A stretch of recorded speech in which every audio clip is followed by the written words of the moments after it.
भूत प्रेत और हॉन्टेड प्लेसेस की बात आते ही पुराने उजाड़ घर, वीरान महल या बर्बाद हो चुकी बिल्डिंग्स की तस्वीरें ही दिमाग में आती हैं। कहा जाता है कि ऐसी ही सुनसान जगहों पर भूत प्रेत या आत्माएं बसती हैं।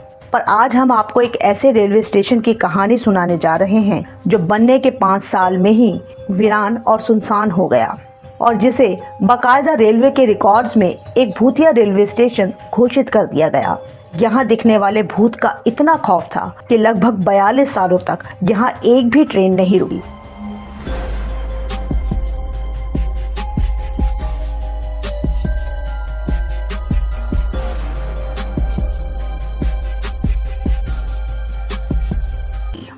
हम सभी ने कभी न कभी ट्रेन में जरूर सफर किया है।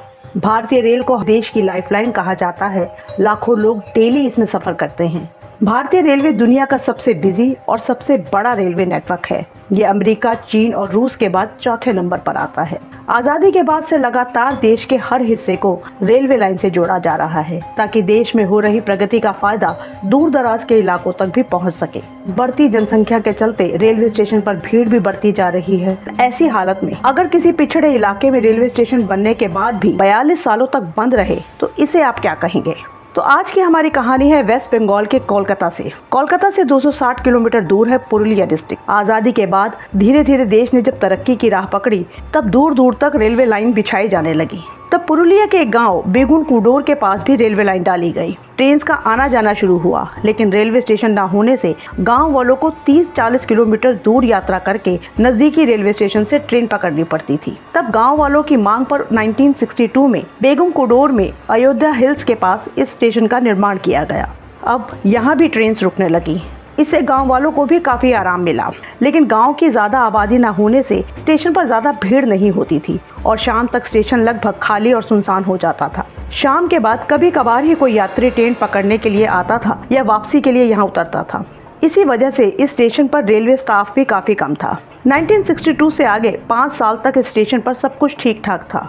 1967 में अचानक इस स्टेशन के बारे में एक चर्चा शुरू हुई, या कहें कि एक अफवाह फैलनी शुरू हुई। कहा जाने लगा कि जब भी कोई ट्रेन इस स्टेशन पर पहुंचती है तो एक लड़की दिखाई देती है जो चलती ट्रेन के साथ साथ भागती है, जैसे उसे ट्रेन पकड़ दी है। पर वो ट्रेन में चढ़ती नहीं है बल्कि उसके साथ साथ ही भागती रहती है। कुछ लोगों का कहना था कि कभी कभी वो लड़की इतना तेज भागती है कि वो ट्रेन को भी पीछे छोड़ देती है और ट्रेन से आगे उसके ट्रैक पर दौड़ने लगती है। कुछ का कहना था कि उन्होंने उस लड़की को खाली ट्रैक पर कई बार नाचते हुए देखा है। कभी कभी उसे प्लेटफॉर्म पर भी नाचते हुए या खड़े हुए देखा गया।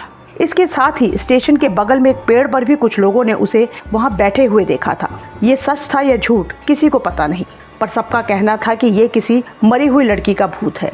अभी ये बातें चल रही थी, पर स्टेशन पर ट्रेन के आने जाने का सिलसिला यूं ही जारी था। यात्री भी नॉर्मली स्टेशन से ट्रेन पकड़ रहे थे। 1967 में ही मोहन नाम के एक नए स्टेशन मास्टर की पोस्टिंग यहाँ होती है। क्योंकि ये गांव देहात का इलाका था तो ज्यादातर स्टाफ के लोग रेलवे क्वार्टर्स में ही रहते थे। मोहन भी यही एक क्वार्टर में रहता था। ड्यूटी के दौरान एक शाम अचानक मोहन को एक लड़की प्लेटफॉर्म पर दिखाई दी। तभी एक ट्रेन के गुजरने पर वो ट्रेन के साथ साथ भागती हुई दिखाई दी। वैसे ट्रेन के साथ रेस लगाने का शौक बहुत लोगों का होता है। अक्सर आपने फिल्मों या वीडियोज में देखा ही होगा। शायद ऐसा ही कुछ सोचकर मोहन ने ज्यादा ध्यान नहीं दिया। फिर अगले दिन भी शाम के बाद मोहन को वही लड़की दिखाई दी। इस बार भी ट्रेन आने पर वो फिर ट्रेन के साथ दौड़ना शुरू करती है। इस बार वो काफी तेज भागते हुए ट्रेन के साथ दौड़ती हुई दूर निकल जाती है। अब एक बार उसने सोचा कि लड़की को ये सब करने से रोका जाए, लेकिन उसके कमरे से बाहर आते ही लड़की गायब हो चुकी थी। उसे बहुत अजीब लगा। 2-3 दिनों तक यही सिलसिला चलता रहा। इसी बीच उसने रेलवे स्टाफ के कुछ लोगों को ये बात बताई। कुछ रेगुलर पैसेंजर्स भी थे जो जॉब के लिए पुरुलिया या कोलकाता डेली आया जाया करते थे। मोहन से उनकी जान पहचान भी थी। उनसे भी बातों बातों में मोहन ने इस लड़की का जिक्र किया, ये जानने के लिए कि कहीं ये लड़की उनके गाँव की रहने वाली तो नहीं है। जल्दी ही मोहन को उस अजीब लड़की की डरावनी कहानी का पता चला कि वो लड़की जिंदा नहीं है बल्कि उसका भूत ट्रेन का पीछा करता है। अब ये सुनने के बाद मोहन बुरी तरह घबरा गया। डर के मारे उसकी तबीयत बिगड़ने लगी। तब वो छुट्टी लेकर अपने घर वापस लौट गया। लेकिन अगले दिन वो ड्यूटी पर नहीं आया। तब उसके क्वार्टर पर चेक करने के लिए किसी को भेजा गया तो पता चला कि रात को ही उसकी मौत हो गई थी। वो अपने क्वार्टर में यूनिफॉर्म में ही मरा हुआ मिला। कहीं कहीं किसी आर्टिकल में ये भी कहा गया कि मोहन वहाँ अपने परिवार के साथ रहता था और इस घटना में मोहन के साथ साथ पूरे परिवार की मौत हो गई थी। मोहन और उसके परिवार के सभी सदस्य अगले दिन मरे हुए मिले थे। अब ये खबर सभी के लिए डराने वाली थी। सभी को पता था कि मोहन को कुछ दिनों से उस लड़की का भूत दिख रहा था। मोहन की मौत ने उस लड़की की कहानी को और भी डरावना बना दिया। पैसेंजर्स के जरिए ये बात गांव वालों तक भी पहुंची कि लड़की का भूत देखने के बाद ही स्टेशन मास्टर की मौत हो गई है। लोगों ने उस लड़की को चुड़ैल का नाम देना शुरू कर दिया। मोहन की जगह नए स्टेशन मास्टर को यहाँ ड्यूटी के लिए भेजा गया। थोड़े ही दिनों बाद वो भी यही कहने लगा कि उसे स्टेशन पर एक लड़की दिखाई देती है जो ट्रेन के साथ साथ भागती है। जब उसे भी उस लड़की की डरावनी कहानी और मोहन की मौत का पता चला तो वो घबराकर वहाँ से भाग गया। उसने रेलवे को इन्फॉर्म कर दिया कि वो यहाँ ड्यूटी नहीं करेगा, उसकी पोस्टिंग कहीं और कर दी जाए। इसके बाद एक और स्टेशन मास्टर को भी यहाँ भेजा जाता है, पर जल्दी ही वो भी डरकर यहाँ से भाग जाता है। अब इस तरह एक की मौत और 2 स्टेशन मास्टर के भाग जाने की खबर से वहाँ अजीब डर का माहौल बन गया था। बाकी बचे स्टाफ के लोग भी अब डरने लगे थे। ये बातें अब गांव वालों से होते हुए आसपास के इलाकों तक भी पहुंच रही थी। इस स्टेशन से ट्रेन पकड़ने वालों की गिनती वैसे ही कम थी। अब हालात ये हो गए थे कि स्टेशन ज़्यादातर सुनसान रहने लगा। धीरे धीरे लोगों ने स्टेशन पर आना जाना ही छोड़ दिया। अब वो फिर से 30-40 किलोमीटर दूर के स्टेशन से ट्रेन पकड़ने लगे। पैसेंजर्स कम होने से बचे हुए स्टाफ के पास भी कोई काम नहीं था।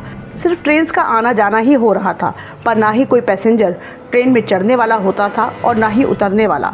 खाली पड़ा सुनसान रेलवे स्टेशन शाम होते होते और भी डरावना हो जाता था।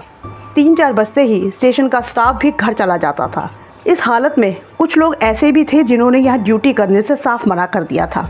उनका कहना था कि उनकी पोस्टिंग कहीं और कर दी जाए, नहीं तो वो नौकरी ही छोड़ देंगे। पैसेंजर्स का वैसे ही आना जाना बंद हो गया था। स्टेशन स्टाफ ने भी ड्यूटी पर आना बंद कर दिया, तो अब ये सिर्फ 5 साल पुराना स्टेशन वीरान हो गया। रेलवेज की तरफ से बहुत कोशिश की गई, पर कोई भी यहाँ ड्यूटी करने को तैयार नहीं था। बिना स्टाफ के यहाँ ट्रेन के रुकने या चलने का मैनेजमेंट कैसे होता? गांव वाले भी यहाँ आना नहीं चाहते थे। ट्रेन पकड़ना तो दूर, वापस आने के लिए भी वो 30-40 किलोमीटर दूर के स्टेशन पर ही उतरते थे, चाहे उसमें कितना ही वक्त लगे और कितना ही पैसा खर्च हो। अब धीरे धीरे ये स्टेशन बंद होता जा रहा था। इसके बंद होने का कहीं कोई विरोध भी नहीं था। लोकल नेताओं का भी कहना था कि लोग बहुत डरे हुए हैं, वो स्टेशन पर जाना ही नहीं चाहते। हर कोशिश बेकार होने के बाद आखिरकार रेलवे ने स्टेशन को ऑफिशियली बंद कर दिया, जिसका कारण बताते हुए रिकॉर्ड्स में यही कहानी लिखनी पड़ी कि लोग यहाँ एक लड़की का भूत देखने का दावा करते हैं जो ट्रेन के साथ साथ भागती है और कभी कभी ट्रैक पर नाचते हुए भी दिखाई देती है। लोगों में डर है, स्टाफ भी यहाँ काम करना नहीं चाहता, इसलिए ये स्टेशन परमानेंटली बंद किया जा रहा है। अब यहाँ कोई ट्रेन नहीं रुकेगी।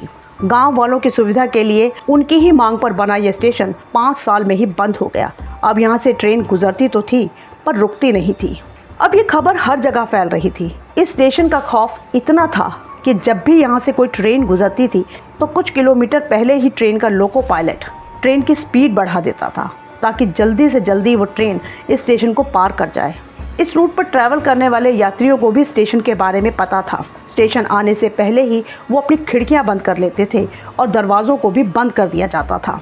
समय यूं ही बीतता रहा और स्टेशन का खौफ लोगों में यूं ही बना रहा। पर कहते हैं कि इस खबर से फ़ायदा उठाने वाले लोग भी कम नहीं थे। लड़के के भूत और इस भूतिया रेलवे स्टेशन की कहानी बेगमकुडूर से निकलकर कोलकाता तक फैल चुकी थी। कोलकाता के कई छोटी मोटी ट्रैवल एजेंसीज ने वहां घूमने आए लोगों को कोलकाता के साथ साथ पुरुलिया और इस भूतिया रेलवे स्टेशन दिखाने का भी पैकेज शुरू कर दिया। एडवेंचर पसंद लोग भी इसे देखने के लिए आने लगे। पैकेज में बाकायदा एक गाइड सबको वहां लेकर जाता था और वहां उस लड़की के भूत की कहानी भी सुनाता था कि शाम के बाद एक लड़की यहाँ ट्रेन का पीछा करती है, इसलिए ये कार्यक्रम दिन में ही रखे गए हैं और शाम होने से पहले हमें यहाँ से निकलना होगा। ऐसा कहते हुए वहाँ डर का अजीब सा माहौल बनाया जाता था। अब इन सब के बीच ये सवाल भी उठने लगा कि अगर ये सब कहानी सच है तो वो लड़की थी कौन जिसका भूत वहाँ दिखाई देता है। इसके जवाब में बेगमकुडूर से जुड़ा हुआ हर शख्स यही कहानी कहता है कि एक लड़की की ट्रेन पकड़ने के चक्कर में ट्रेन से ही कटकर मौत हो गई थी और तभी से उसका भूत ट्रेन का पीछा करता है। पर यह कहानी कहाँ से आई, सच्ची है या झूठी, इस बारे में किसी को कुछ पता नहीं। ये कहानियां यूं ही चल रही थी, सालों बीत गए और इस रेलवे स्टेशन का खौफ यूं ही कायम रहा। 2006 से 2008 तक झारखंड के डिप्टी सीएम रहे सुधीर मोहितो ने भी एक बार अपने बयान में इस कहानी की पुष्टि की थी। उनका संबंध इसी बेगम कुडूर से ही रहा था। समय बीतता रहा पर फिर भी इस रेलवे स्टेशन को दोबारा खोलने की पहल नहीं हो पाई। देश में तरक्की हुई, रेलवे में भी तरह तरह से विस्तार हुआ। टीवी, मीडिया और पढ़ाई लिखाई के असर से समय के साथ साथ लोगों की सोच भी बदली। नई पढ़ी लिखी जनरेशन इस सालों पुरानी कहानी को मानने को तैयार नहीं थी। इस गांव की नई पीढ़ी के लोग भी अब इससे छुटकारा चाहते थे, जिसकी वजह से उनका गांव पिछड़ रहा था और सालों से गांव वाले इतनी परेशानी उठा रहे थे। अब एक बार फिर इस रेलवे स्टेशन को शुरू करने की मांग उठने लगी, जिसमें लोकल नेताओं ने भी इनका साथ दिया। कई सालों तक ये कोशिश चलती रही। धीरे धीरे ये कहानी कोलकाता रेलवे स्टेशन से होकर रेल मंत्रालय तक भी पहुंची। 2009 में तत्कालीन रेलवे मंत्री ममता बनर्जी के पास भी ये मांग पहुंची। मांग की गई थी कि बेगम कुडूर से जुड़ी भूतिया कहानी अब पुरानी बात हो चुकी है। लोग सालों से यहाँ परेशान हो रहे हैं, इसलिए स्टेशन को फिर से शुरू कर दिया जाए। ममता बनर्जी ने इस बात को समझा। उन्होंने सारे रिकॉर्ड्स मंगवाए, सभी रिपोर्ट्स को दोबारा चेक किया, ऑफिसर से मीटिंग की जिन्हें इस मामले में दोबारा जांच करके रिपोर्ट पेश करने को कहा गया। तब ऑफिसर्स ने गाँव वालों से मिलकर बातचीत की और फाइनल रिपोर्ट तैयार की, जिसके बाद इस स्टेशन को दोबारा खोलने का फैसला लिया गया। सारी तैयारी की गई। तय दिन से एक दिन पहले उस स्टेशन की साफ सफाई की गई। सितंबर 2009 में ममता बनर्जी रेलवे अधिकारियों के साथ यहाँ पहुंची और सुबह 11 बजे के करीब लगभग 42 सालों के बाद एक बार फिर से यहाँ ट्रेन रुकी। अब ये घोषणा पहले ही की जा चुकी थी, इसीलिए कुछ पैसेंजर्स भी यहाँ डरते डरते उतरे। नए स्टाफ की नियुक्ति भी की गई। अब ये सिलसिला फिर से शुरू हुआ। एक हफ्ते तक निगरानी रखी गई पर कोई भूतिया घटना नहीं हुई। यात्री भी लौटने लगे। अब लोगों का डर भी धीरे धीरे कम हो रहा था। 42 साल के बाद ये स्टेशन एक बार फिर से शुरू हुआ, लेकिन अभी भी 5 बजे के बाद यहाँ कोई भी पैसेंजर नजर नहीं आता। यहाँ तक कि रेलवे स्टाफ भी यहाँ से निकल जाता, पर अफवाहें अभी भी चल ही रही थी। तब 2017 में पश्चिम बंग विज्ञान मंच के 9 लोगों की एक टीम पुलिस के साथ यहाँ जाँच करने के लिए पहुंची। उन्होंने यहाँ एक रात रुकने का फैसला किया। स्टेशन पर रात बिताने से पहले उन्होंने गांव में जाकर सभी लोगों से बातचीत की। तब गांव वालों ने उन्हें ऐसा करने से सख्त मना किया। उन्हें कई तरीकों से डराया गया कि अगर वो वहां जाएंगे तो मारे जाएंगे, पर फिर भी ये टीम अपने कैमरे और बाकी तामझाम के साथ यहाँ पहुंची। पूरी रात ये लोग स्टेशन के हर हिस्से में चेक करते रहे, platform, ticket counter, railway track और उस पेड़ के पास भी जिस पर उस लड़की के भूत को बैठे हुए देखने का दावा किया जाता था, पर उन्हें कुछ नहीं मिला। आधी रात के बाद इस टीम को स्टेशन के पीछे और आसपास अजीब डरावनी आवाजें सुनाई देने लगी। चेक करने पर पता चला कि झाड़ियों में छुपे हुए कुछ लोग ये आवाजें निकाल रहे थे। उन्हें पकड़ने की कोशिश भी की गई पर वो भाग गए। पूरी रात बिताने के बाद भी टीम को वहाँ कोई भूतिया वाकया नहीं दिखाई दिया। इस टीम ने अपनी जांच रिपोर्ट में यही कहा कि ये कहानी सिर्फ अफवाह है। कुछ लोग डर बनाए रखने के लिए ये हरकतें कर रहे हैं और अफवाहें फैला रहे हैं ताकि वो आपराधिक गतिविधियों को अंजाम दे सकें। तो कुछ इस तरह से 42 सालों से बंद पड़े रेलवे स्टेशन को दोबारा शुरू किया गया। पर कहते हैं कि आज भी 5 बजे के बाद वहाँ कोई नहीं रुकता है, ना ही पैसेंजर और रेलवे स्टेशन का स्टाफ। उस लड़की के भूत की कहानी आज भी ऐसे ही सुनाई जाती है। आज सोशल मीडिया के दौर में कई यूट्यूबर्स जो हॉन्टेड लोकेशंस की वीडियो बनाते हैं वो भी यहाँ इन्वेस्टिगेशन के लिए आते हैं। हिंदुस्तान में वैसे तो बहुत से फेमस हॉन्टेड प्लेसेस हैं, लेकिन शायद ही किसी की कहानी सरकारी रिकॉर्ड्स में मिले। और भी कई रेलवे स्टेशन ऐसे हैं जो हॉन्टेड कहलाते हैं। अब इस स्टेशन को तो दोबारा शुरू कर दिया गया है, पर और स्टेशन पर काम होना भी बाकी है।